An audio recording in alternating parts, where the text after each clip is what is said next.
This evening on The Rock Newman Show, Cuban jazz artist Alfredo Rodriguez showcases his new album, Tocororo, and talks about being mentored by music legend Quincy Jones. That's coming up right now on The Rock Newman Show.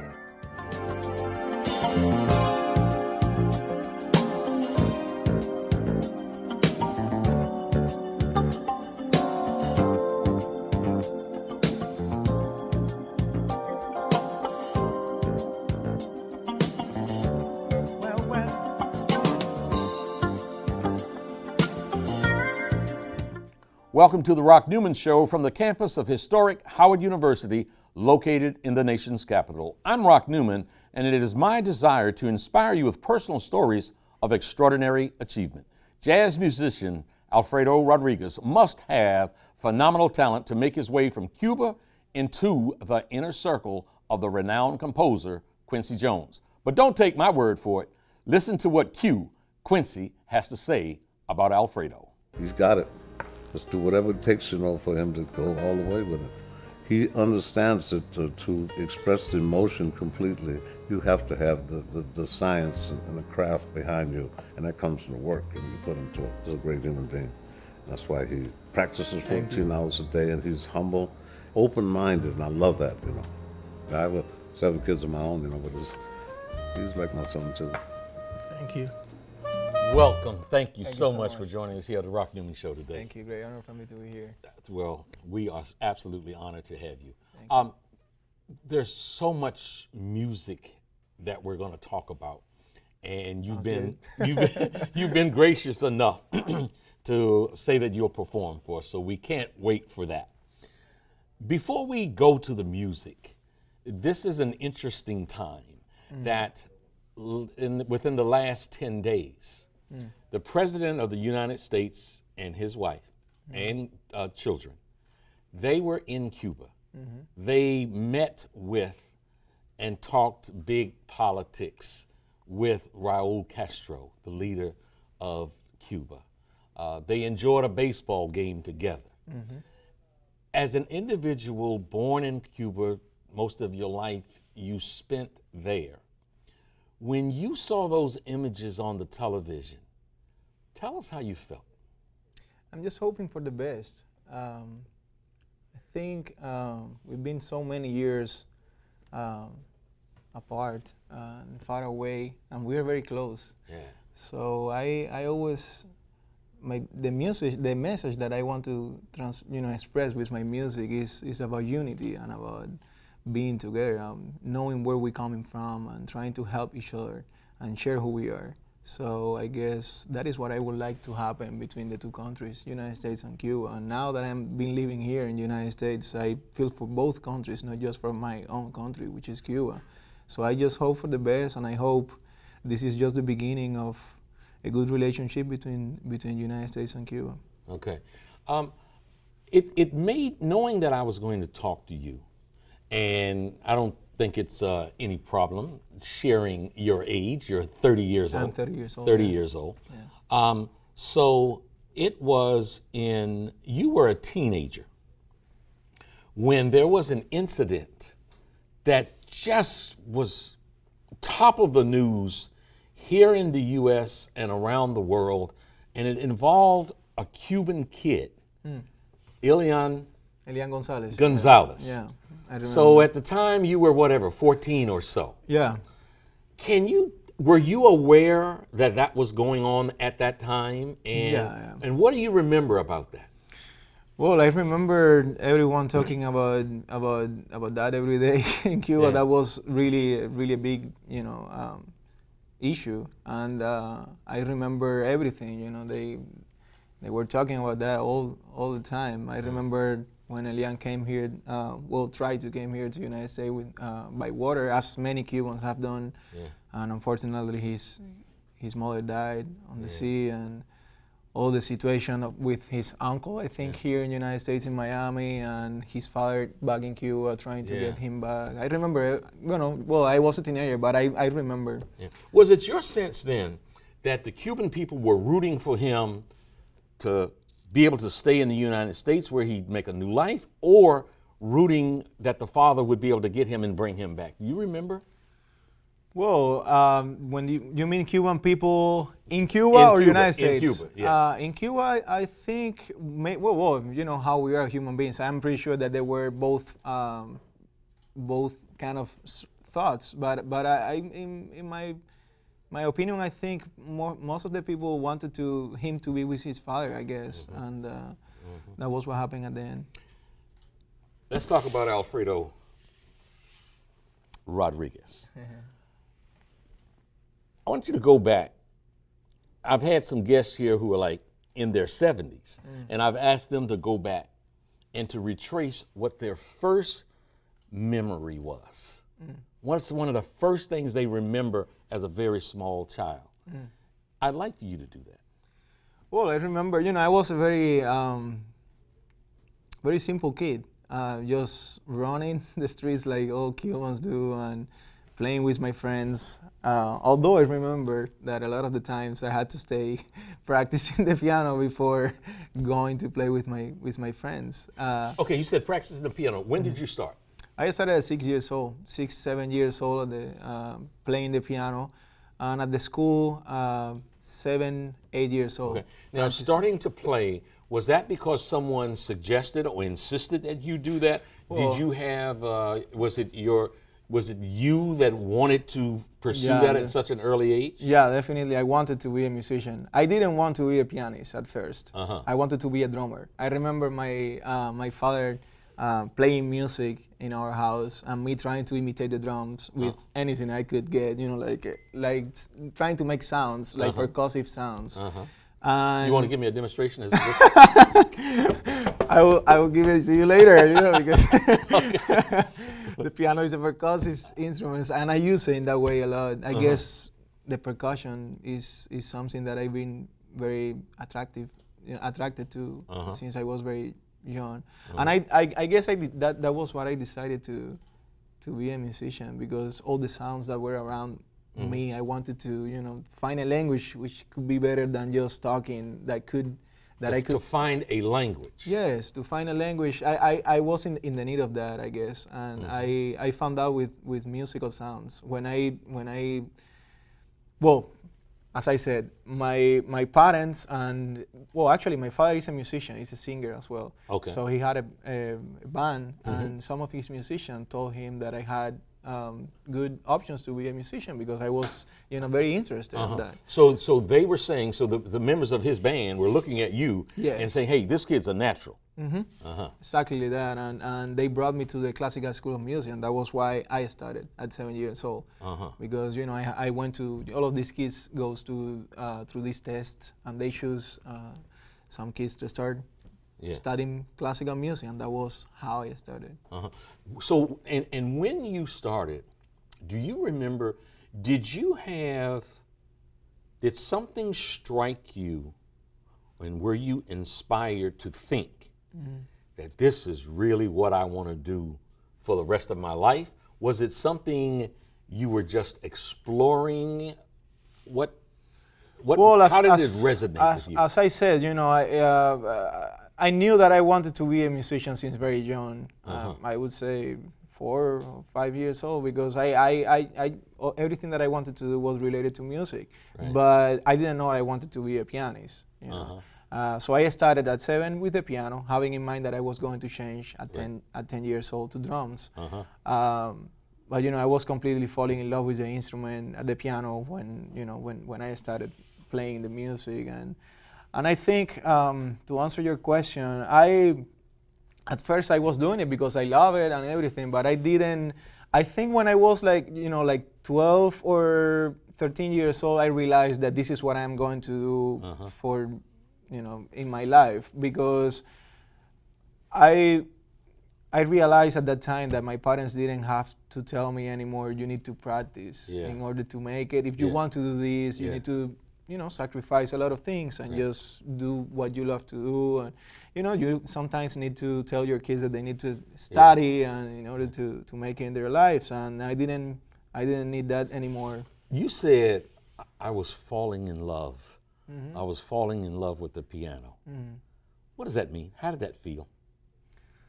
It's very difficult, because for me explaining that that feeling with words is it would be very difficult, and even more now that I'm just trying to talk with this broken English. Yeah. Well, I'll tell you something. But Take your time, because that's such that's such a fascinating thing that at that age, 10, 11 years old, that you are able to articulate 20 years later, man, I was falling in love with it.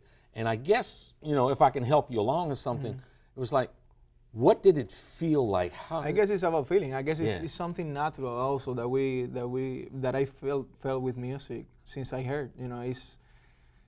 It's something that you just feel. It's very powerful, and it moves you, and it inspires you to do something for that. And so that feeling, you feel that throughout your body, sort of your thought process. Do you feel as if there are times when you're connected to your instrument, you are connected there to the instrument, Sure. but it's not just you, the person, there's even a higher power that's involved? Yeah, definitely. A lot of the times, actually, when I see myself playing, I don't recognize sometimes myself. I guess I'm kind of a different person sometimes when I'm playing than when I'm talking or doing other things in my life. I guess I cannot transform it's me, but at the same time, some energy, but I guess it's positive because I enjoy a lot. So I just like the process, and I guess it's about energy, connection, and Energy and connection. I want to take a break here so that our viewing audience can see you and they can feel you and be connected to you sounds good. with what you do. You'll play for us? Yeah, of course. Thank you.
how long each day did you find yourself engaged in preparing for what you wanted to do for the rest of your life? A lot. And I said that because I, since very young, I've been thinking of music a lot of the time during my day. Practicing with the instrument, I guess at that time I was, like 4 hours every day. Every day. But thinking about the music, which is practicing a lot, is the same as practicing for me. And I've been doing that thing, since that moment. And trying to relate. Well, the thing is, like, music is so powerful in my life that I just relate music with everything that I experience in my life. So I guess that is a way, that is a non-stop practice all the time with a connection between me and the music, even though if I am not with the piano. Because every sound that I hear on the streets, or water, or it can be like construction or some problem that I see, I just relate it, because movement or because anything, I just try to relate it. And talking is the same with talking. Improvising, what we're doing right now, improvising, which was the same that I was just doing the piano. Like sit and just play whatever you're feeling at the moment. So 3.5 or 4 hours actually playing. At that time. But your reality when you were 14, 15, 16 years old growing was that music was upon you and in you, and you were about music like all the time. And has been like that since that moment. It keeps growing up. Still? Still, yeah. It feels every day. For some reason, I just was there translate everything. Was there a moment in that journey, let's say like during your teenage years, where you felt a sense of confidence that you were good? I don't know about that.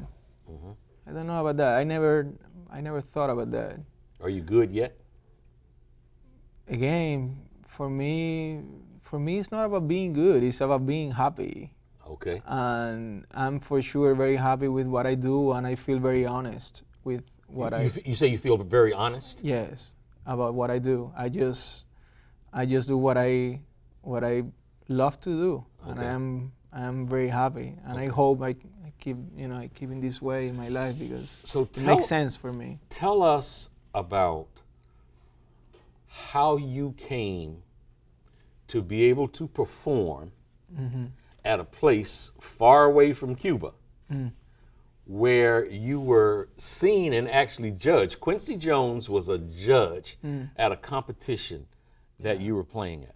First of all, do you remember the process for how you were selected to play in that competition? Yeah, I remember I was at the first year of the University of Classical Music, and it came this, I don't know how to call it, maybe application, something like that they wanted to include Cuban pianists in this festival competition. So I was one of the 2 pianists selected to go there. We sent it like demo. They requested like demo from different pianists, and they selected 2. I was one of them.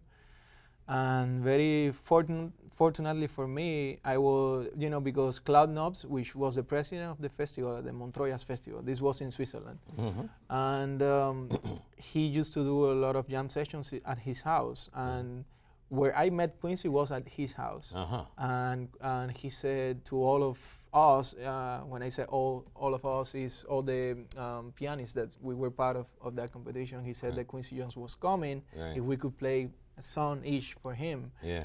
Of course, we said yes. And stop for a moment. Okay.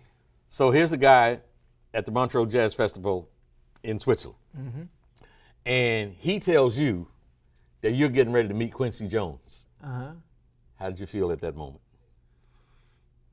To be honest with you, I always been very natural and spontaneous in those kind of moments. Even though if it's someone that I admire and I respect a lot, I always keep it in my way. You know, I just love what I do. Yeah. For Okay. with the same, you know, like equally for everyone. You know, but I knew, you know, that someone that I admired you so kept much. your composure Yeah, yeah. I. because you're a cool jazz dude. Oh no, not even that. It's just. I guess it's part of my personality. Okay.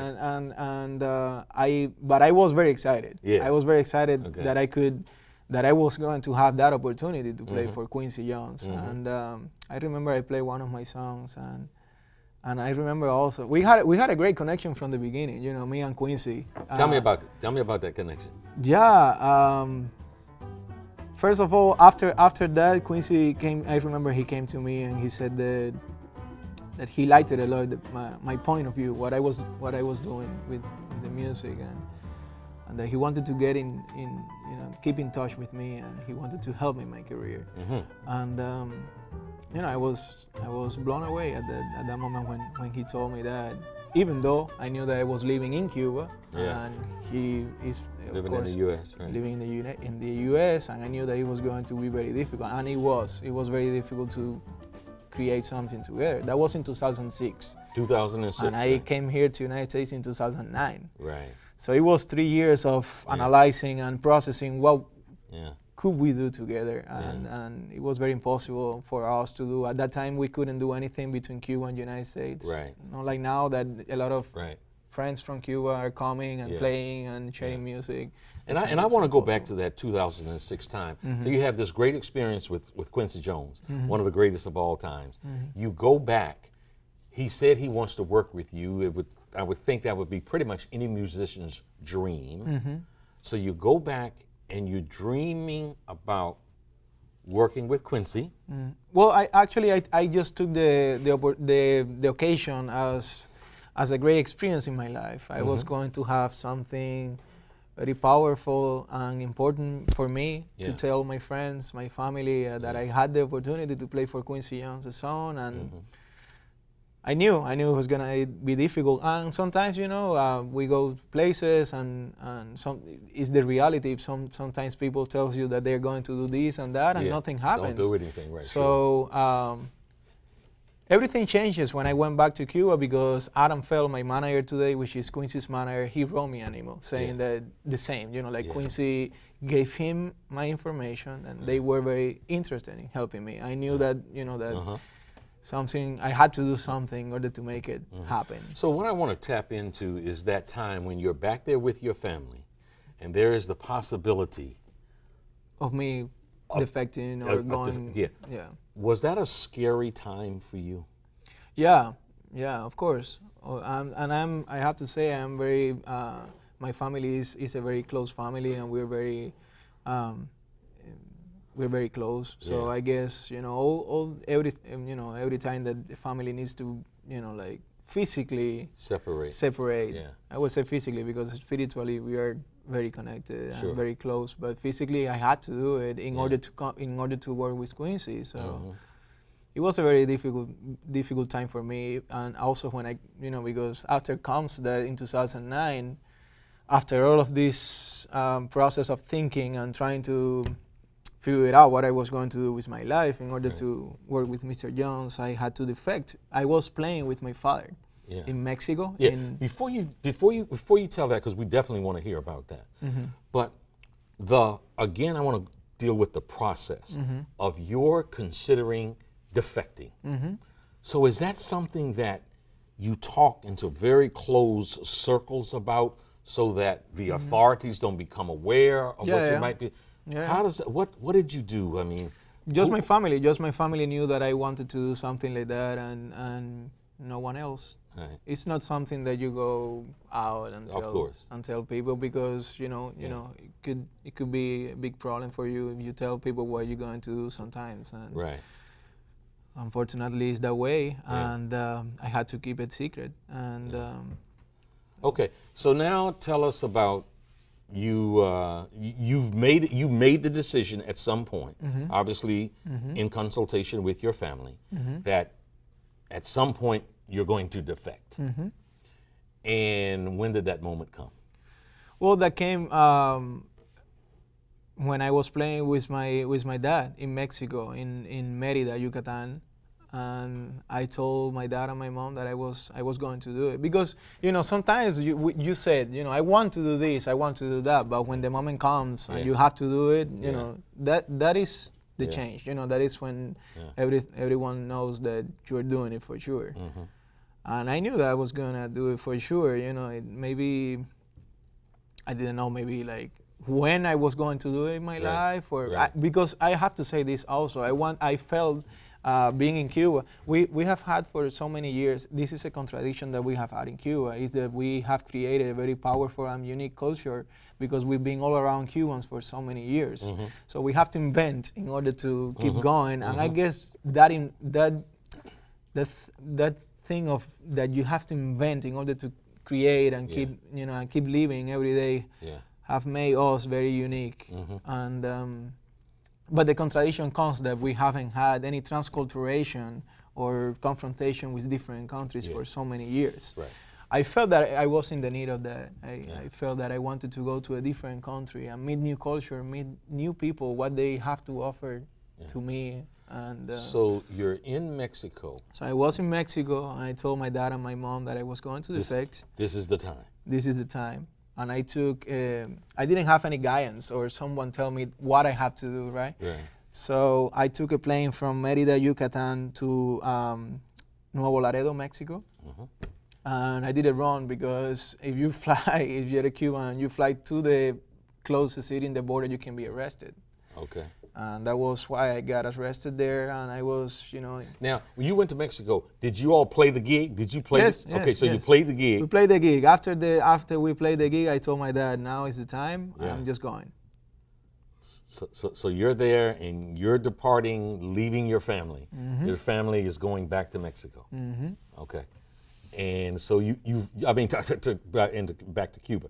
So you go into another place closer to the border. Yes. Where you're at risk whenever you do that. I didn't know that. To be arrested, okay. So, they interrogate me there interview me for so many hours, and trying to see what I was going to do. And I told them straight, I'm just going to cross the border. I'm going to go to the United States because my dream is to play music, and I just want to change in my life. And at first they didn't understand. They said, why is this kid telling me all of this,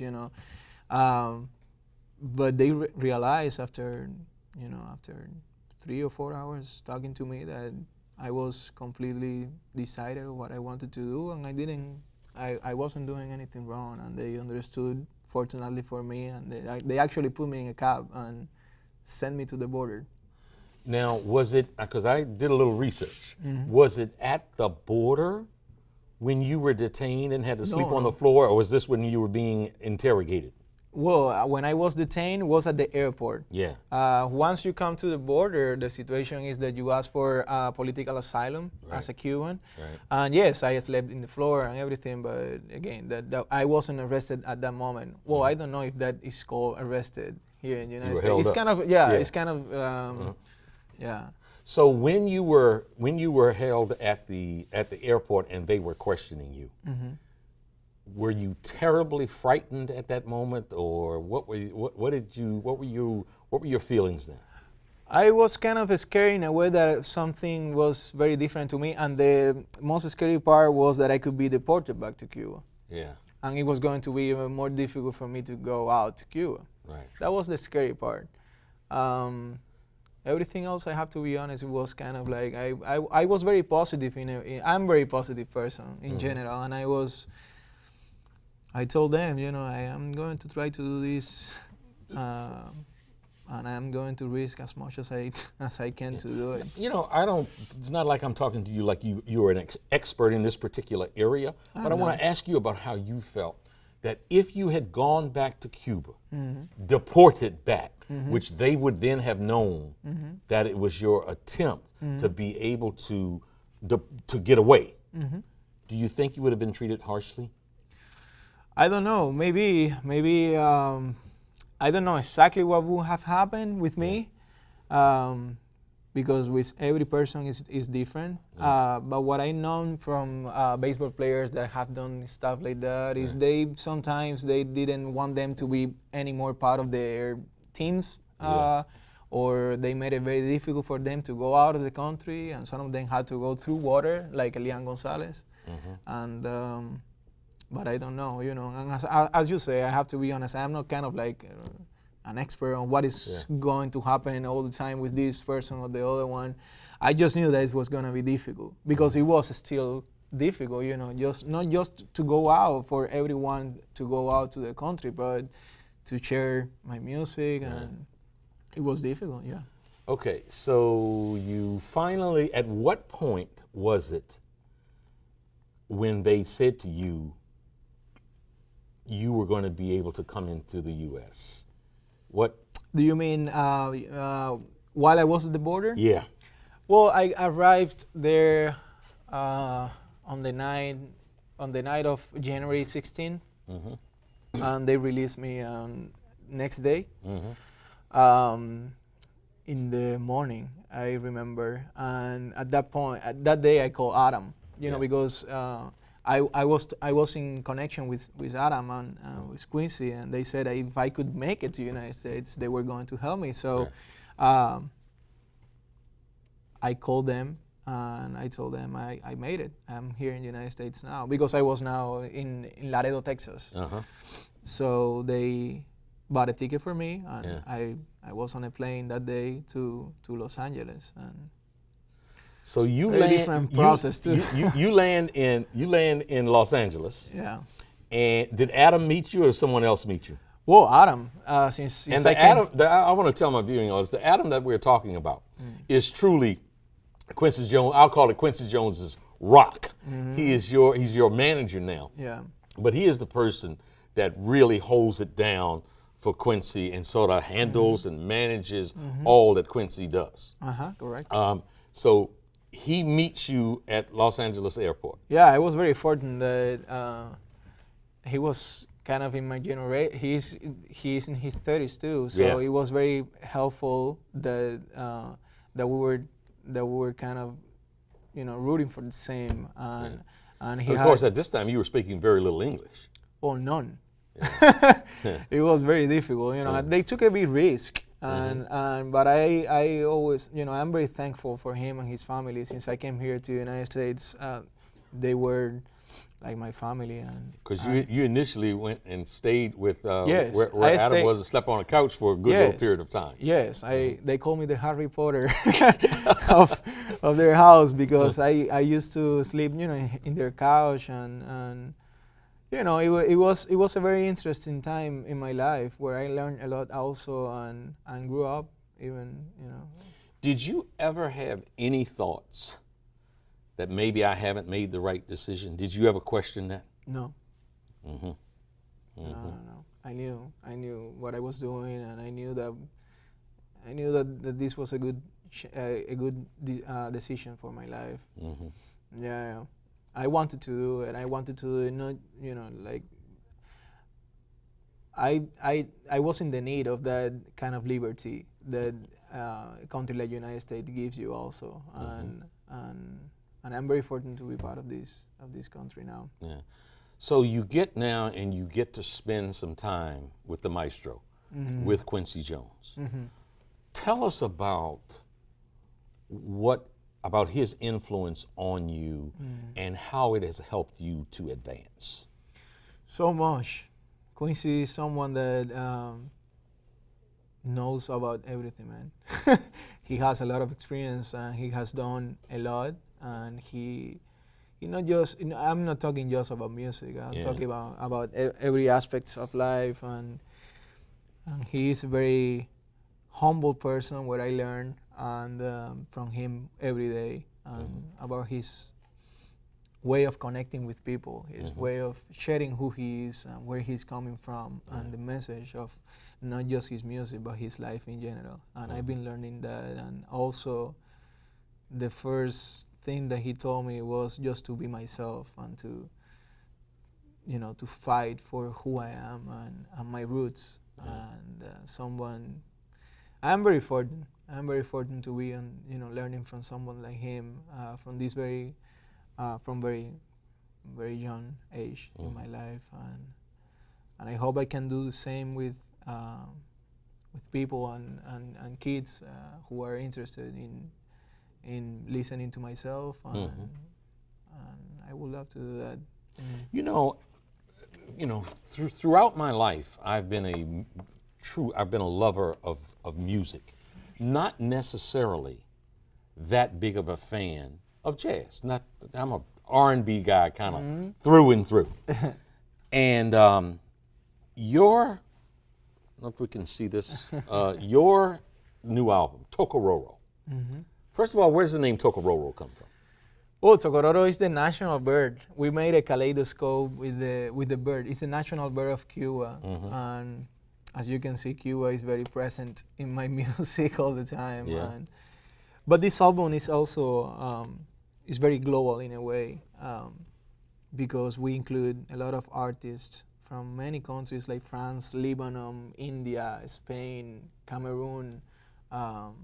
And so when you Cuba. when you set out to do this, was it your idea of sort of connecting Cuba to the rest of the world and connecting the rest of the world to Cuba?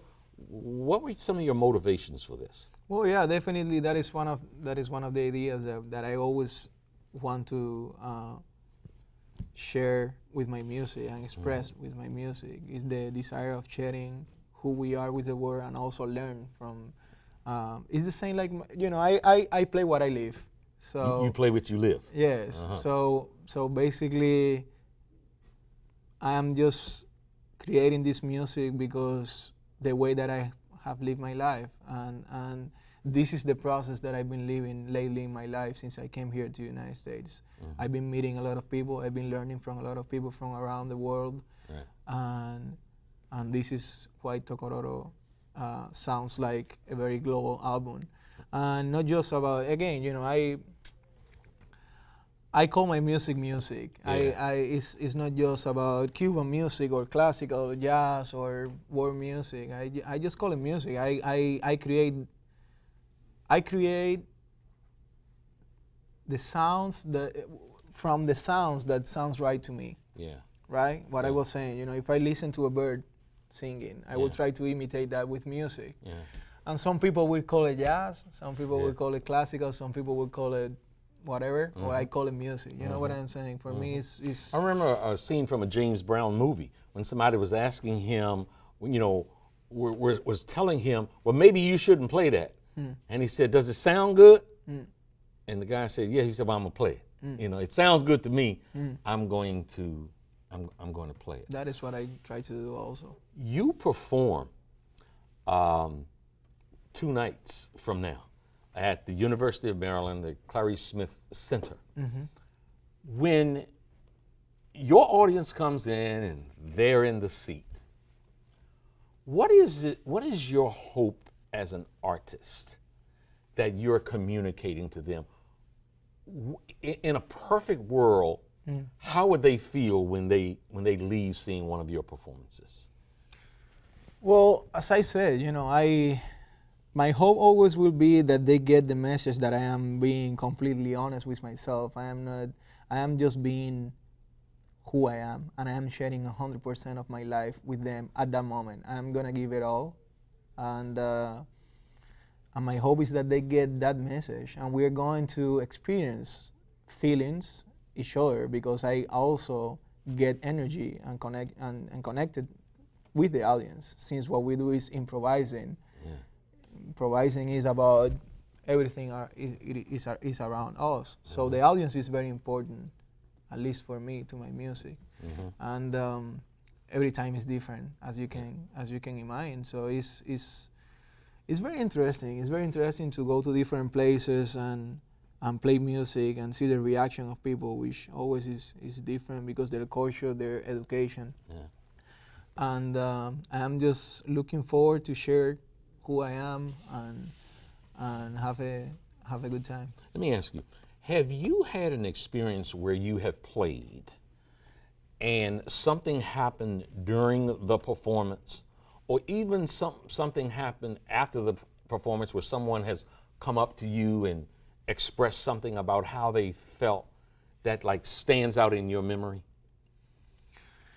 Well, I have many different experiences. Some people come at you crying and saying that they felt for some reason some feelings that made them cry. It doesn't have necessarily to be about playing sad music or something like that.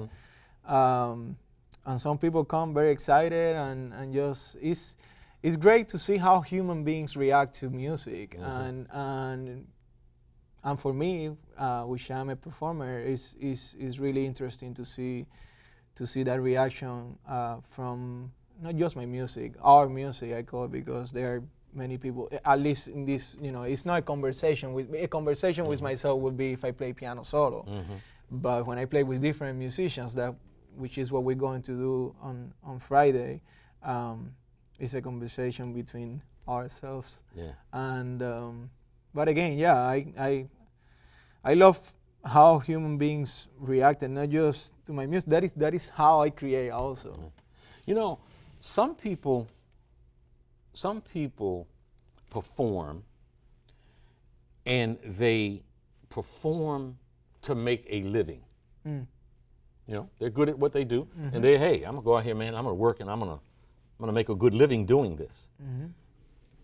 Me too. From all, in a way. Yeah. From all that I'm hearing from you, though, it's like you live to perform. You live to do this. Yeah. Well, what I was saying. Yeah, because maybe I didn't understood, but yeah, me too. Because I just again it's like water for me, right?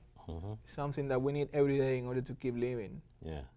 It's the same with music. If I didn't have music, I'm pretty sure that I would die of sadness. So it's kind of like the tocororo. Tocororo is an animal that if cage dies because it needs the liberty. Yeah.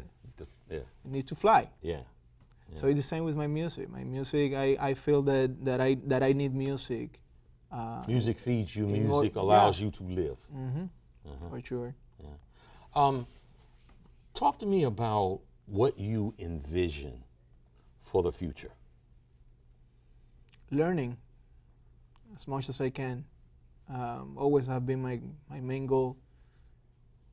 I'm always looking for meeting new people, learning from different experiences, and I know that in a way always is my brain translate all of those experiences into music, and I'm very looking forward to that. And also I'm very looking forward to to unite people and try to make a peaceful world. We are in the need of that also. We need to stop the war and make more love and flowers. We don't need more guns. We need flowers and peace. And peace. Yeah. And that is what I envision in my life. I am giving to people my best, which is creating music, and I hope with that is my part to trying to make a peaceful world. I guess that is the best I have in order to share with people and in order to keep the world as peaceful as I can. So for your performance on Friday night at the University of Maryland, you're playing with a group of guys. Okay. And you're talking about improvising. Now, do you have a preference as to doing it that way, or are you more comfortable and would you rather play by yourself? No, both are different, and I learn from the two different experiences. But I love playing with other musicians because I get their message as well. It's not just me. It's not just me talking. It's me talking with people and interacting. I like that a lot. So you guys are having a conversation with your instruments are really definitely. We just having a have conversation. we just have few messages that we want to say, and we have different songs that we like to play with and create around with. But basically yes, we're coming from different cultures. The drummer is from Puerto Rico, and the bass player is from Bulgaria. Peter Slavov on bass and Henry Cole on drums. And I just feel very fortunate to be talking to them and making an energy and You know, a lot of kids who get into different, whether it's sports or music or whatever, somebody might say, I want to be like Willie Mays, the baseball player, Michael Jordan, the basketball player, Michael Jackson, you know, considered to be one of the greatest performers. I want to be that way. Did you have any particular pianist that you looked up to as, you know, someone who was inspiring to you? Many. Many, and not just pianists. But if we talk about pianists, I would say Johann Sebastian Bach, and I would say Thelonious Monk, which are very different in a way, but I love the way that they created music. And but again, I will talk also about people like Gurdjieff or I would talk like Krishnamurti. And I don't. You know what? Those two names you first gave me, Bach, Johann Christian Bach, and Thelonious Monk. Very, very different. But if you could grab an element from Bach that made you just like really like him, and one from Thelonious Monk also, what would they be? Just one element. I think it's everything. It's kind of difficult for me just to pick a little thing of them because it's about their personality, the way that they express themselves, and the way that they found a voice, a unique voice, you know, just to express themselves and make something very powerful for the world of music. I guess it would be very difficult for me to pick something, just a little element from them. But yeah, I just feel the connection, what the message that they wanted to express. When I started promoting that I was going to have you on the show, I got multiple inquiries as to your social status, whether you are an eligible bachelor or not. And I promised that I would ask that question. Yeah, of course. Well, I have a girlfriend. Okay. Okay. So all the rest of y'all, time out and take a break. Any plans to get married and have little Alfredos? Well, yeah, maybe not Alfredo's, but yeah, of course, I love kids. And I always learn a lot from them, and I would love to have some kids also to learn also from them. And yeah, I'm very interested about how they're very spontaneous, they're very natural, they are very honest. They are just them. They don't care too much about what is around, and I love that. You know, Alfredo, I say at the start of this show that I hope to inspire people with stories of extraordinary achievement. And when I became aware of your story through Adam Fell, I immediately got in touch with Adam because I thought that your journey is one that has been of great inspiration. And I wanted my audience to become exposed to you and aware of you. I really genuinely from my heart believe that you are a magnificent, wonderful ambassador. And I can't thank you enough for joining me today, man. We will follow your career very, very closely. Thank you so much for the Folks, that wraps us for this evening. For more information on this program or any other program produced by WHUT, go to WHUT.org. And if you want to see Alfredo live, catch him at the Clarice Smith Performing Arts Center in College Park on Friday, April 1st. I'll leave you with some more of Alfredo's music from right here at the WHUT studios. Goodbye and God bless.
This program was produced by WHUT, Howard University Television, and made possible by contributions from viewers like you.